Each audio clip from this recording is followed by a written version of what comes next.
खुद को तोड़ना माने अपनी भावना के विरुद्ध जाने का संकल्प। किसी छोटी मोटी लहर की तरह नहीं आती, भावना सुनामी की तरह आती है। उसके सामने खड़ा होना मुश्किल हो जाता है, चाहे वो क्रोध की भावना हो, चाहे आकर्षण हो, मोह हो, ममता हो, ईर्ष्या हो, वासना हो, भय हो। क्या होता है तब? आया और बाप, पता ही नहीं चला कहां उठा के पटक दिया।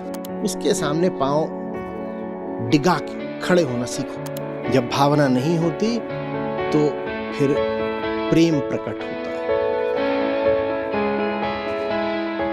नमस्ते सर। जी कहिए। सर, जैसे आपने बताया कि कुछ श्रम नहीं करना पड़ता है, बट जो श्रम करना है वो तोड़ने में श्रम करना है, जो मान्यताएं बनी। कुछ श्रम नहीं करना है बाहर की दिशा में, सारा श्रम होना है अंदर की दिशा में। तो श्रम तो भरपूर है, पर इधर को है, उधर नहीं है। सर, अगर वो चीज समझ में नहीं आ रही है कि अंदर कैसे जाए, तो इसको ये भी कह सकते हैं कि जैसे आपने बताया कि अपने लिए कुछ नहीं मांगना है, जैसे नचिकेता अपने लिए कुछ नहीं मांग रहे हैं, अपने पिता के लिए मांग रहे हैं कि मेरे पिता प्रसन्न हो के बाद प्रसन्न रहे, और उनकी तो मतलब अपनी जो कामना या आकांक्षाएं अगर वो नहीं तोड़ पा रहे हैं, तो किसी और की भलाई के लिए अगर उस दिशा में वो नहीं। आप किसी और की, आप वहां मोजाम्बिक में कोई रहता, उसकी भलाई के लिए तो करोगे नहीं। भलाई के नाम पे अपने दद्दू, अपने पप्पू किसी की भलाई कर दोगे, तो ले दे के अपनी ही तो भलाई करी है। या वहां अटलांटा में एक बेचारा कुत्ता है, वहां ठंड अभी इस वक्त बहुत पड़ रही है, कुत्ता बहुत एकदम सर्दी में कैसा हो रहा है, ठिठुर रहा है, उसके लिए कुछ करोगे? तो जब बोलते हो कि मैं अपने लिए नहीं कर रहा, दूसरे के लिए कर रहा हूं, तो जो दूसरा है वो तो अपना ही है ना, तो अपने लिए तो कर रहे हो जो कर रहे हो। तो ये दांव मत खेल जाइएगा, ये गड़बड़ दांव है। भीतर कौन सा श्रम करना है यही जानना चाहते हो ना, तो उसके लिए आत्मावलोकन है। अपने विचारों को, अपनी भावनाओं को देखना होता है, अपने कर्मों को। वही है जिसको तोड़ना है, वही है जिसको तोड़ना है।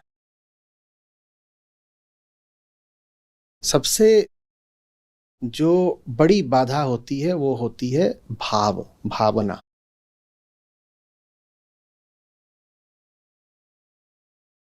जिसकी प्रतीति हो रही है, मुझे अनुभव हो रहा है, जिसका भाव उठ रहा है, फीलिंग, इमोशन।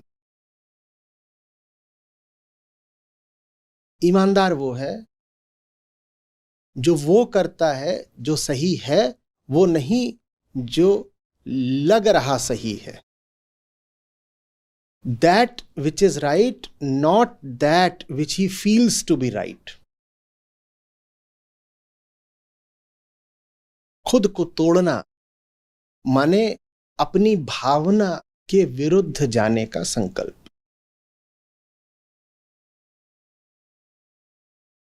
भीतर विचार भी होते हैं, भावना भी।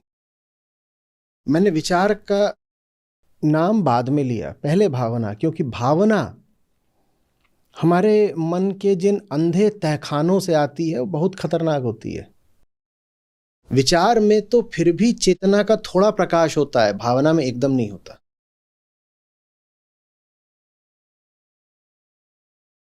तो पहली चीज जो तोड़नी है वो है भावना, फीलिंग, इमोशन।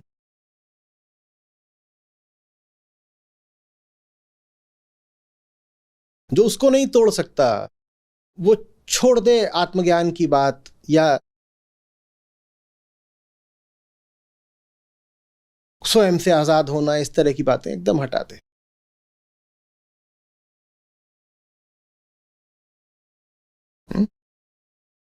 और यही चीज है जो आपको इंसान बनाती है। नहीं तो आप जानवर हो। भावना पे तो जानवर भी चलता है, जानवर के पास तो सिर्फ भावना है। नायक की पहचान क्या है, हीरोइज्म किस में है? इसी में है। The ability to do what is right even if it does not feel right. And what is right will seldom feel right. But your culture celebrates your gut feel, intuition, emotion, whatever. That's what you need to demolish. बहुत कुछ बुरा लग रहा हो, आंखों से आंसू बह रहे हो, फिर भी अगर जान रहे हो कि सही है तो करो, बहते आंसुओं के साथ करो। तुम्हारी भावना का मूल्य 2 कौड़ी का नहीं है। 2 कौड़ी का मूल्य तो छोड़ दो, वो जहरीली है। नहीं जानते क्या भावना कहां से आती है? भीतर के अचेतन तहखानों से आती है। पता भी नहीं चलता तुम्हारी भावना ने कभी तुम्हारी अनुमति ली है। मैंने कहा विचार भावना दोनों भीतर के होते हैं, पर मैं बात भावना की कर रहा हूं। अंतर बता देता हूं क्यों। आप जब कहते हो आई एम थिंकिंग, तो उसमें आपकी सक्रिय सहभागिता होती है। आप कहते हो मुझे सोचने दो, और जैसे ही कहते हो मुझे सोचने दो, आप सोचना शुरू कर सकते हो। वहां आपके पास कुछ चुनाव का अधिकार है। लेकिन क्या कभी आपने ये कहा लेट मी फील, मुझे जरा भावुक होने दो? नहीं। विचार तो फिर भी आपकी थोड़ी सुनता है, आपके कहने पे चल लेगा। जब आप कहते हो लेट मी थिंक, तो आप सोचना शुरू कर सकते हो। और जब आप कहते हो I am not thinking any more, तो आपके पास यह भी अधिकार होता है कि आप सोचने को थोड़ा हटा भी सकते हो।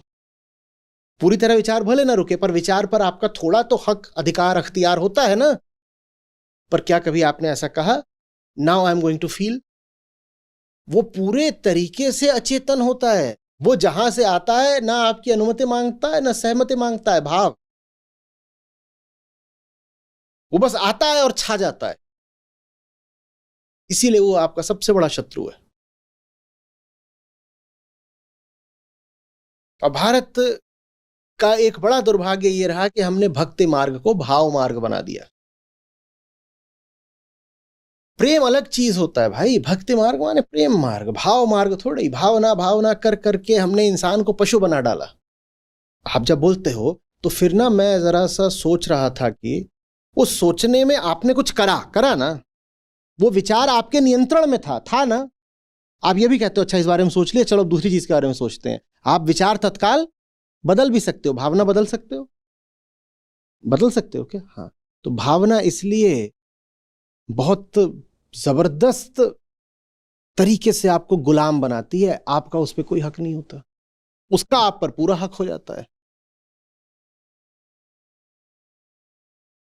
और वो आती भी किसी दैवीय बिंदु से नहीं है, वो किसी पवित्र बिंदु से नहीं आती है। वो आपके भीतर की पवित्रता नहीं, आपकी पाशविकता से आती है।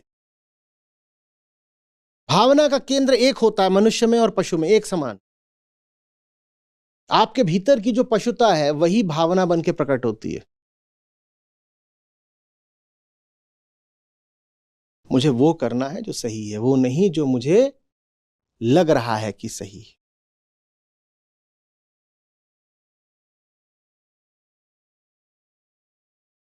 Between understanding and feeling, I'll always choose understand. और उसमें बुरा लगेगा, क्योंकि वो जो भीतर जानवर बैठा है, जो भावनाएं बार बार लहराता रहता है, आपका उस पर कोई अधिकार तो है नहीं ना। यही हम बात कर रहे हैं। तो भावना रही आएगी। आप बस ये कर सकते हो कि भावना है भी तो भी मैं वो कर रहा हूं जो मुझे करना है। भले ही वो करने में मैं भीतर से बिल्कुल छिन्न भिन्न हुआ जा रहा हूं, टूटा जा रहा हूं, क्योंकि भावना मुझसे कुछ और कराना चाहती है, पर मैं फिर भी वो करूंगा जो सही है। दिल पे पत्थर रख के करूंगा, पर जो सही है वही करूंगा। यह होता है अपने विरुद्ध जाना। समझ में आ रही बात? और जो ये नहीं कर सकता वो जानवर से इंसान नहीं बन सकता।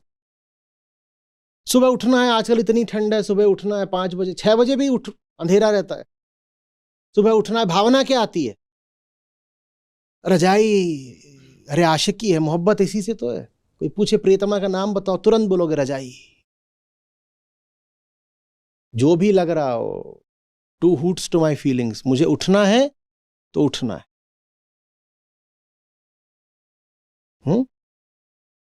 तभी उन्नति होती है। यही आत्मशोधन है। यही है संवर्धन, आरोहण, जैसे बोलना हो। उस इंसान से बहुत बचना जो अपनी भावनाओं पर चलता हो।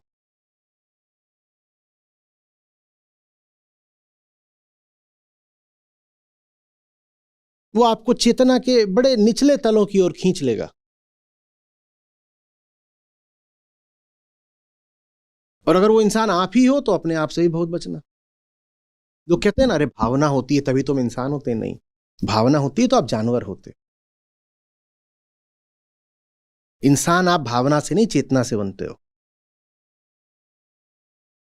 वो चीज होती है जो जानवर के पास नहीं होती, बोध, समझ, अंडरस्टैंडिंग, रियलाइजेशन। भावना तो पशु के पास भी होती। आप में भावना है तो आप अधिक से अधिक जानवर हो गए हो, ये आपको मिल गई क्वालिफिकेशन। लेकिन अगर इंसान कहलाना चाहते हो तो भावना से कहीं आगे आपके पास क्या होनी चाहिए? समझ होनी चाहिए, बोध। I understand. जो कह सके आई अंडरस्टैंड, वो इंसान कहलाने का हकदार हुआ। जो अपनी भावना के आगे घुटने टेकना बंद कर देता है, उसके विचार अपने आप बिल्कुल सीधे हो जाते हैं।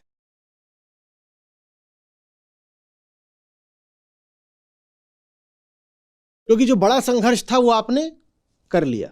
विचार तो छोटी चीज है।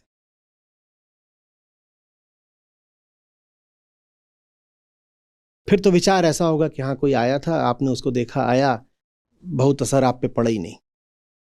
असली चुनौती तो भावना होती है। और भावना किसी छोटी मोटी लहर की तरह नहीं आती, भावना सुनामी की तरह आती है। उसके सामने खड़ा होना मुश्किल हो जाता है, चाहे वो क्रोध की भावना हो, चाहे आकर्षण हो, मोह हो, ममता हो, ईर्ष्या हो, वासना हो, भय हो। क्या होता है तब? आया और आप पता ही नहीं चला कहां उठा के पटक दिया। उसके सामने पांव डिगा के खड़े होना सीखो। ये है स्वयं को तोड़ना। और जो ये कर लेता है वो अधिकारी हो जाता है आत्मा का। हम्म।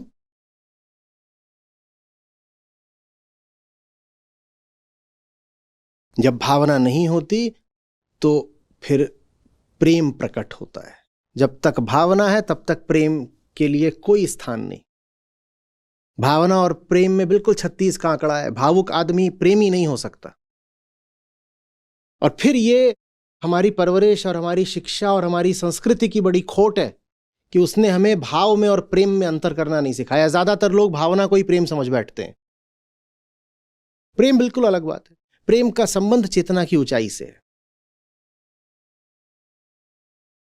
जब प्रेम होता है तो मन समझने की ओर अग्रसर होता है। प्रेम का मतलब होता है मुझे मुक्ति प्यारी है, मुझे समझ प्यारी है, मुझे विवेक प्यारा है, और मुझे वो प्यारा है जो मेरे जीवन में मुक्ति और समझ और विवेक लेकर के आता हो। मुझे उससे प्यार है। ये प्रेम है। और भाव का मतलब होता है मुझे वो चाहिए जो मुझ जानवर को जानवर ही बनाए रखे। ये भाव है। भाव तो प्रेम का दुश्मन होता है।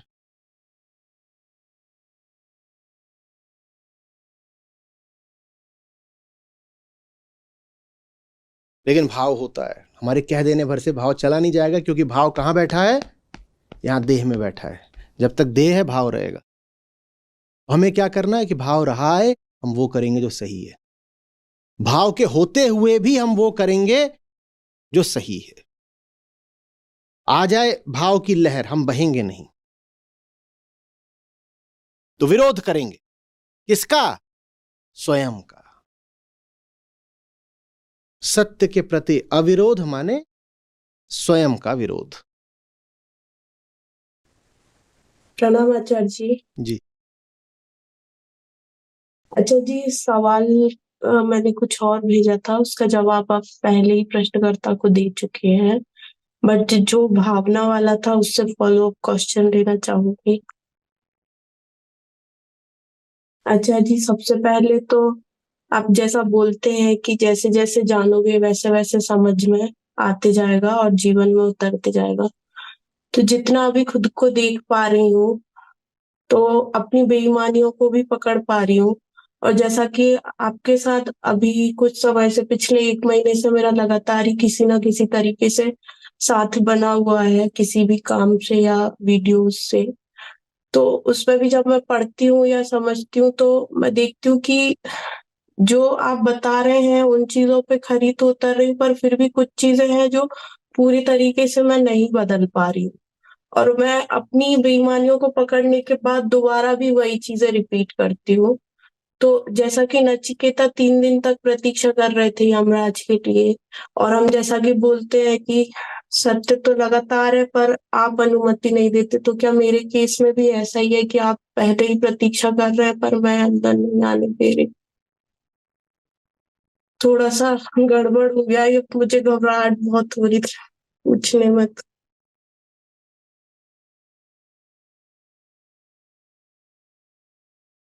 3 दिन तक प्रतीक्षा भी तो करते हैं ना, तो धीरज भी तो है।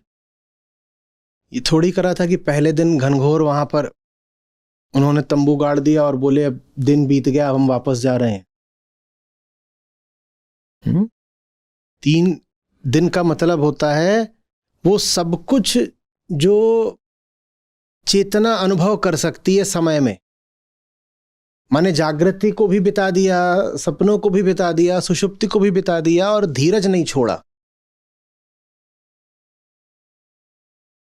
ठीक है, देखिए जो हमारी सूत्र आते हैं, सूत्र तो पूरे तरीके से वैज्ञानिक होते हैं, उसमें कोई आपको अपनी ओर से अर्थ खोजना नहीं चाहिए। लेकिन जहां कहीं भी कथाएं आती हैं, अब ये कथा है नचिकेता की, अभी उपनिषदों में कथा, उपनिषदों में और भी बहुत सारी कथाएं, बड़ी सुंदर सुंदर कथाएं। रैक को है, वो गाड़ियां चलाता है, गाड़ीवान, उसकी कथा है, बहुत अच्छी अच्छी कथाएं। तो जब कथाएं आती हैं ना, तो वहां अर्थ सूत्रों के प्रकाश में समझने पड़ते हैं। 3 कह दिया कि 3 रातों तक नचिकेता ने प्रतीक्षा की, तो उस 3 को माना जाना चाहिए एक लंबा समय। 3 क्या इंगित करता है? एक लंबा समय, और लंबा समय तो प्रतीक्षा भी फिर लंबी। समझ में आ रही बात ये? क्योंकि अगर आप प्रतीक्षा नहीं कर रहे तो आप जानते हो क्या संदेश दे रहे हो अपने आप को? यार मैं बड़ा हूं, सामने वाली चीज छोटी है।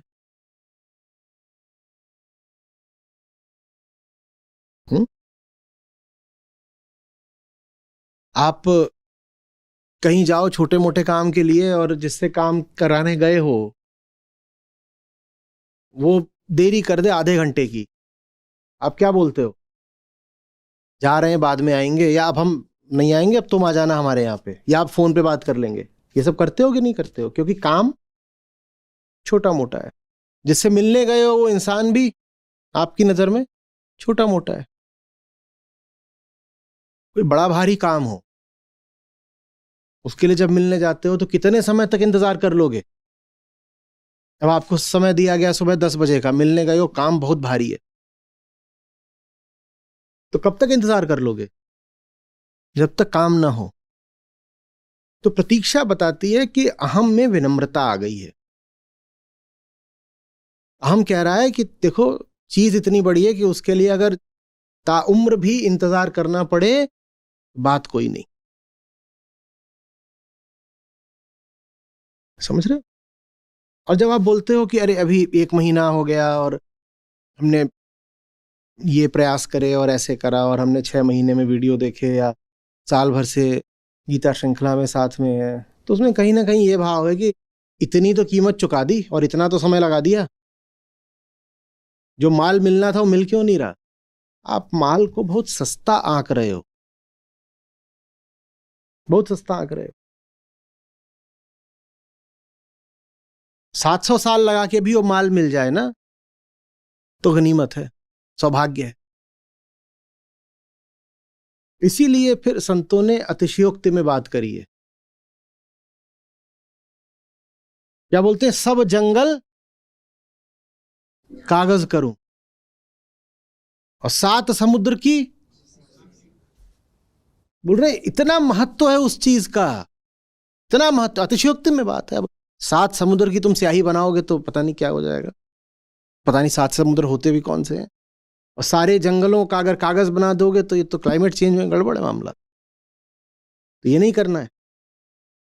लेकिन कुछ इशारा दिया जा रहा है, कहा जा रहा है वो चीज इतनी बड़ी है कि उसके लिए अगर इतनी भी कीमत चुकानी पड़े और उसकी इतनी भी श्लाघा की जाए, उसका इतना भी गुणगान किया जाए तो भी कम है। तो ये याद रखना होता है। ये याद नहीं रखोगे तो धीरज चुक जाएगा। कहोगे 2 महीने हो गए, 8 महीने हो गए, 1 साल हो गया, अरे कुछ अभी मिला नहीं।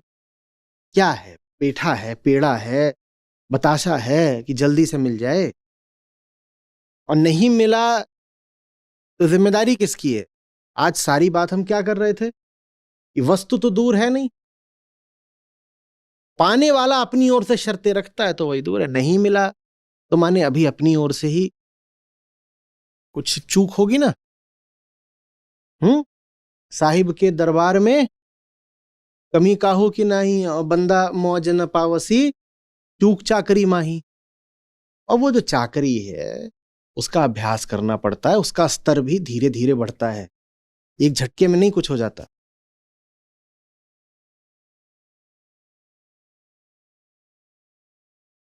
जिस पद की आकांक्षा रखते हो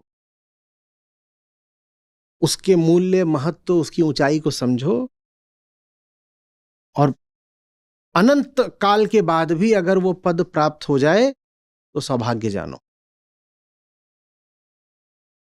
इसलिए फिर समझाने वाले कहते हैं कि तुम प्राप्ति की आकांक्षा ही छोड़ दो। तुम कह दो कि जिस रास्ते मैं चल रही हूं उस रास्ते में ही आनंद है। नहीं तो अगर अभी से अपने आप को बताओगे ना कि अनंत धीरज रखना पड़ेगा तो मन विद्रोह कर देगा। मन कहेगा है जिंदगी 20 साल की, पता नहीं है कि नहीं है, कहा जा रहा है कि अनंत धीरज रखो, कैसे अनंत धीरज रखें? तो इससे अच्छा अपने आप को आप बताइए कि आनंद वो कोई मंजिल होगी, कोई प्राप्ति होगी, आत्मा मिल जाती है, पता नहीं क्या हो जाता है, मुक्ति मिलती है, हम नहीं जानते क्या होता है। हमें तो इस प्रक्रिया में ही लुत्फ आ रहा है, हमें तो यात्रा में ही आनंद आ रहा है, तो बस ठीक है, फिर बहुत बेचैनी नहीं होती। नहीं तो जितनी बार अपने आप से पूछोगे कि अच्छा अब इतने दिन हो गए, मिला कि नहीं मिला, तो उत्तर तो ईमानदारी से एक ही आएगा, क्या? नहीं मिला। और नहीं मिला तो बेचैन हो जाओगे। इससे बढ़िया है क्या बोलना? वो हाईवे मूवी का मैंने जिक्र करा था ना, क्या? तुम जहां से मुझे लेके आ रहे हो वहां मुझे वापस जाना नहीं है, तुम जहां मुझे लेके जा रहे हो मुझे वहां पहुंचना भी नहीं है। बस मैं तो ये चाहती हूं कि ये सफर कभी खत्म ना हो, उस बात खत्म। मौज तो सफर में ही आ रही, बस ठीक। उसके बाद नहीं रहेगा कि अभी मिला कि नहीं मिला, पता नहीं कुछ है भी मिलने को कि नहीं है, पता नहीं जब मिलता है तो उसका अनुभव करने के लिए कोई बचा भी होता है कि नहीं बचा होता, तो काहे को इन झंझटों में पड़े, छोड़ो। क्यों भाई?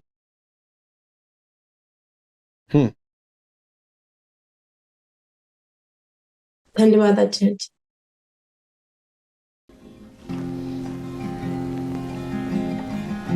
सब धरती कागद करूं, लेखनी सब वन राय। सब धरती कागद करूं, लेखनी सब वन राय।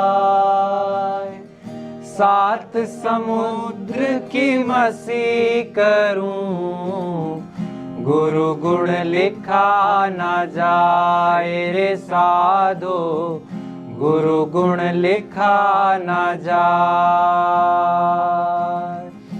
यह तन विष की बेल रे, गुरु अमृत की खान। यह तन विष की बेल रे, गुरु गुरु अमृत की खान। शीश दिए जो गुरु मिले तो भी सस्ता जान रे साधो, तो भी सस्ता जान। आग आँच सहना सुगम, सुगम खड़ग की धार। आग आँच सहना सुगम, सुगम खड़ग की धार। नेह निबाहन एक रस, महाकठिन व्यवहार रे साधो, महाकठिन व्यवहार। साहिब के दरबार में कमी काहू की नाही। साहब के दरबार में कमी काहू की नाही। बंदा मौज न पावही, चूक चाकरी माही रे साधो, चूक चाकरी माही।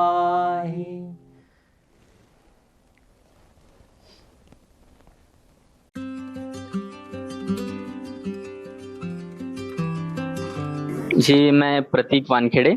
मैं पिछले 8 महीनों से आचार्य जी को सुन रहा हूँ। आज के संत सरिता के सत्र से जो आचार्य जी ने समझाया, हंसा पायो मान सरोवर ताल तलिए या क्यों ढोले, तेरा साहब है घट माही बाहर ने ना क्यों खोले। तो जैसे आचार्य जी ने बताया कि ताल तलैया को छोड़ना माने झूठ को छोड़ना ही मानसरोवर है, और जो छूट रहा है उसे वो छूटने के लिए ही बना है, और जो असली चीज़ है वो हमसे कोई छीन नहीं सकता, वो हमारे पास ही है। और जो हमने उस पर जो झूठ मौजूद है उसको नीति नीति के माध्यम से हटाना है। तो यही मेरी आज की सीख थी। एक गाना प्रस्तुत करना चाहूँगा आचार्य जी के लिए। तेरा साथ है तो मुझे क्या कमी है, तेरा साथ है तो मुझे क्या कमी है। अंधेरों से भी मिल रही रोशनी है, तेरा साथ है तो। कुछ भी नहीं है तो कोई गम नहीं है, कुछ भी नहीं है तो कोई गम नहीं है। हर एक बेबसी बन गई चांदनी है, तेरा साथ है तो। टूटी